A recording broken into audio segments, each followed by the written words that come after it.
മാഷേ നിനക്കിപ്പോ എന്തോ ഒരു ഇതാവണില്ലേ? എന്ത്? അല്ലാന്ന് ഉള്ളിലൊരിത് ഇല്ലേ? അതുണ്ട്. ഈ ഇതുണ്ടല്ലോ, ഇത് അനുഭവിക്കാത്തവർക്ക് പറഞ്ഞാൽ മനസ്സിലാവില്ല ഇത്. അത് ശരിയാ. പക്ഷെ ആ കുട്ടി എന്നോടൊന്നും പറഞ്ഞിട്ടില്ല കേട്ടോ റഹീമേ. അത് ശരിയാണ്.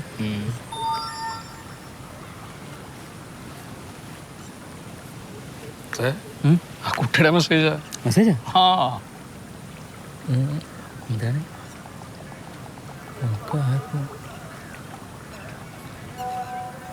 ഒന്നുമില്ലേ? ഒരു പിക്കഴിച്ച പിക്ക? ആ എന്തിനായിരിക്കും? ചോദിച്ചോക്ക്. പിക്കഴിച്ചു ചോദിച്ചോക്കാം. ചോദിച്ചോ. പിക്ക ഇപ്പഴല്ലേ? അതൊക്കെ ഉണ്ട്. അതല്ലേ ഞാൻ നേരത്തെ പറഞ്ഞത്. ഇനി എന്ത് നോക്കാനും മാഷെ അയച്ചു കൊടുക്കേ. പിക്കഴിച്ചു കൊടുക്കണോ? പിന്നെ അതന്നെ ചോദിക്കുന്ന അയക്കും മാഷേ. നോക്കട്ടെ, സെൽഫി എടുക്കട്ടെ. ആ ഇങ്ങോട്ട് തരി, ഞാൻ എടുത്തുതരാം. ചിരിക്കും മാഷേ. അതന്നെ.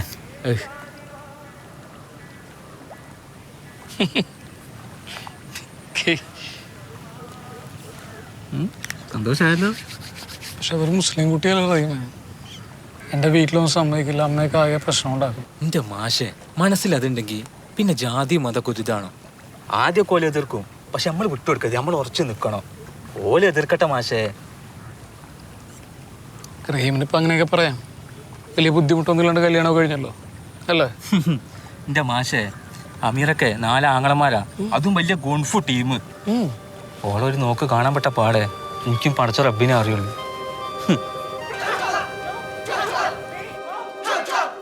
അമീറാന്റെ ബാപ്പാക്കരത്തെ അഭ്യാസങ്ങളില്ല, കണ്ണ് കെട്ടി പറന്നടിക്കുന്ന മൂപ്പരൊരു ഐറ്റുണ്ട്. എൻ്റെ മാഷേ, സ്വന്തം മക്കൾക്ക് പോലും അത് ഇതുവരെ പഠിപ്പിച്ചു കൊടുത്തില്ല.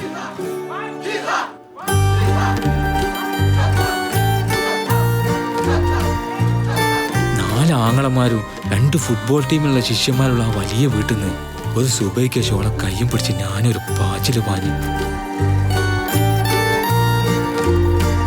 പിന്നെ കേസായി, പോലീസായി, കോടതിയായി. പക്ഷെ നമ്മളതിൽ ഉറച്ചു നിന്ന്. ഇടയ്ക്കരകത്ത് റഹ്മാന്റെ കൂടെ ജീവിക്കാനാണോ അതോ വീട്ടുകാരുടെ കൂടെ പോവാനാണോ അമീറയ്ക്ക് താല്പര്യം?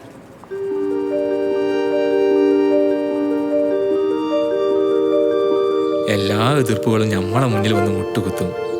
അതങ്ങനെ മാഷെ. പക്ഷെ നമ്മൾ വിട്ടുകൊടുക്കരുത്, നമ്മൾ ഉറച്ചു നിൽക്കണം. അവരെ എതിർക്കട്ടെ മാഷെ.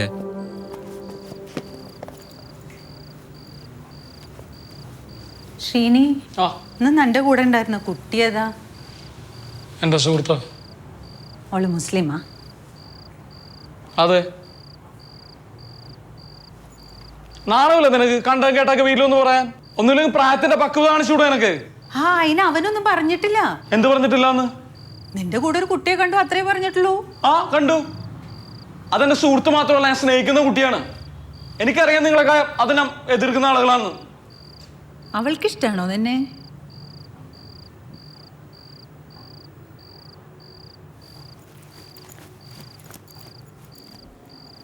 നിങ്ങൾ എന്തിനാ വെറുതെ അവനെ ദേഷ്യപ്പിടിപ്പിക്കണം? അവർ തമ്മിൽ ഇഷ്ടമാണെങ്കിൽ പിന്നെ ജാതി മതമൊക്കെ ചോദിക്കേണ്ട കാര്യമില്ല. എനിക്ക് ഒരു എതിർപ്പില്ല. എതിർപ്പില്ല? ഒട്ടും എതിർപ്പില്ല. ഇല്ല, ജാതിയും അതൊന്നും ഒരു പ്രശ്നമല്ല.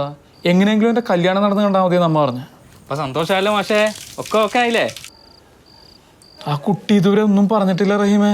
അതിലെന്താ പറയാ? ചായ വാങ്ങി തന്ന്, ഫോട്ടോ ചോദിച്ച്, വീണ്ടും കാണണമെന്ന് പറഞ്ഞു. ഇതിൽ സംശയിക്കാനൊന്നുമില്ല മാഷേ. ഇല്ല, ഒന്നും ശരിയാവില്ല. നമുക്ക് എന്തായാലും ആ കുട്ടീനോട് ചോദിക്കണം. ചോദിക്കാല്ലേ? ശരി, ഞാൻ വിളിക്കാം.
ഹലോ.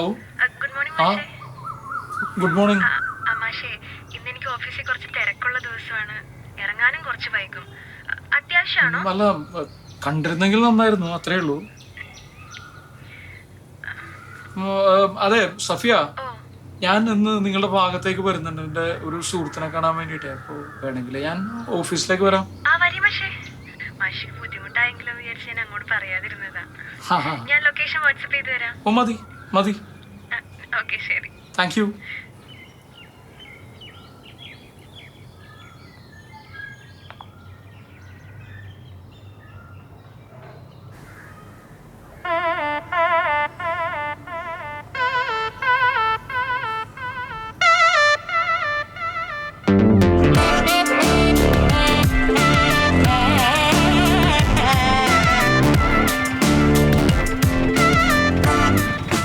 ചില്ലറില്ല.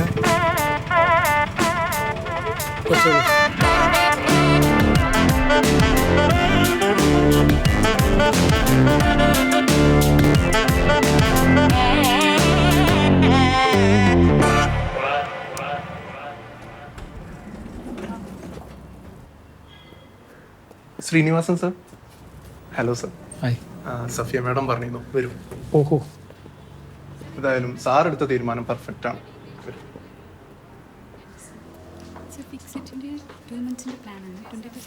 സർ ഇരിക്കൂ സർ.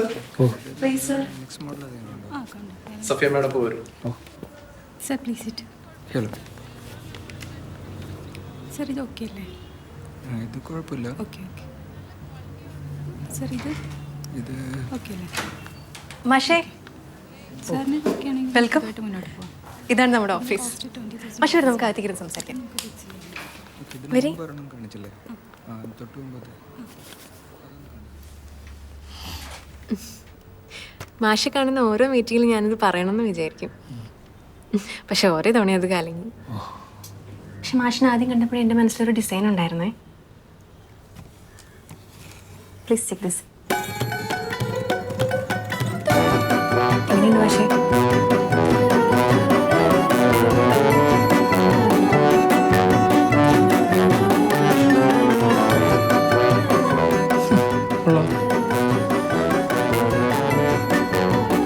എന്ത് തോന്നുന്നു മാഷേ?